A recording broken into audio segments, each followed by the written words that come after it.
A big congratulations to the class of 2009. You have been blessed with an extraordinary education, but it did not come easily. For making it through these often tough and tumultuous years, I congratulate you. Michelle Obama told 100 young British girls of every hue while visiting a North London school last month, "Nothing in my life ever would have predicted that I would be standing here as the first African-American First Lady. I was not raised with wealth or resources or any social standing to speak of. I was raised on the south side of Chicago. That's the real part of Chicago," she said. Well, I was raised in Trenton, and the whole thing is the real part of Trenton. Like the First Lady, nothing in my life would have predicted that I would be standing here on the commencement stage at the oldest boarding school in our nation. Mine was an improbable journey, a journey that Headmaster Doggett was a part of. And as Michelle Obama told the girls in North London, if you want to know the reason why I'm standing here today, it's because of education. My mother gave me the confidence in myself and in my dreams to believe that I could be anything I wanted to be. I didn't know we were poor until the day she came to me and asked if I wanted to go live with Mrs. Houston. She told me Mrs. Houston wanted to adopt me. I would move to Princeton and live with her and go to Princeton Day School. I would get to travel all over the world. And since Mrs. Houston had no heir, I would be her heir. My mother asked me if I wanted to be adopted by Mrs. Houston. I was 12 years old. When I looked into my mother's eyes and I saw something that I had never seen before. For the first time, I knew what she had known all along. There were some things in this world that my mother could not give me. And she was willing to sacrifice our actual legal relationship so that I might have a better life. I looked at my mother once my shock subsided, and I told her, "No, thank you. I do not want to go live with some strange white woman."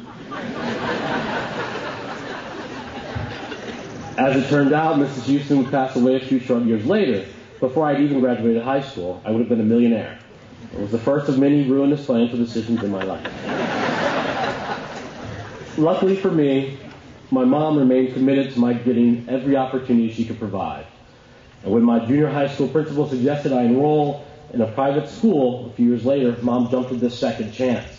And this time, so did I. What Lawrenceville and that regular voyage between two universes, the one I was born into and the one I was living in, bequeathed to me was invaluable. I was becoming bicultural. I didn't appreciate it at the time, but Lawrenceville, in addition to the best education in the world, was teaching me how to move between universes. When I left Lawrenceville, I left a changed person. As you, the seniors, are leaving today as different young men and women than the people you were when you arrived here at Governors. The pains and strains of this time spent at school have helped us to discover who we are. Many of my peers in the class of 85 spent an inordinate amount of time trying to be what they thought they were supposed to be, trying to figure out how to be the best, the coolest, the perfect Laurentian. No one had ever told us what that was, but they thought they knew, based on what someone else had said, a friend, a parent, teacher, a coach, an alumni. Because that ideal, that non-existent Laurentian, whatever it was, didn't look like me, I had a rare gift in high school. I was spared the agony of trying to become someone I was not. It was one of the advantages, far from apparent to me at the time, of being a student of color at prep school. I had to discover who I was without a template. And yet, no one, with the exception of my mother and my grandmother, has affected me more than the adults who taught and led me at prep school. I suspect that is true for each of you as well. It was those adults who taught me that there were no boundaries. No boundaries to the knowledge I could seek, no boundaries to the worlds I could conquer. They inspired me to learn a foreign language fluently, to allow me access to other worlds, other perspectives, and other ideas, without having to go through that thief of passion and blood, translation. They are what led me to become a foreign correspondent, to my mind still the very best job in journalism. The intellect to understand and the ability to empathize, these are the gifts of our independent school education. And with that extraordinary education comes extraordinary responsibilities. You've probably heard it more than once during your time at the academy. To whom much is given, much is expected. And it is true. Because of your blessings here, because of who you are as you leave this school, whomever you were when you arrived, from whatever circumstances you came, because of the gifts that have been bestowed upon you here. As part of this privilege, 1% of 1% of our nation, you have an obligation to go out into the world, to wherever you are going after you jump that wall today, to whatever institution of higher learning you attend this fall, to whatever job or military or civic service you undertake after. You have an obligation to share those gifts. And it is through the sharing of those gifts, be it your intellect, your material wealth, or your passions, that you will enrich this world and those around you. But you will also, and this is crucially important, become your greatest self. I am standing here today before you, an openly gay African-American man who grew up in Trenton, New Jersey, the son of a single mother, from a welfare family.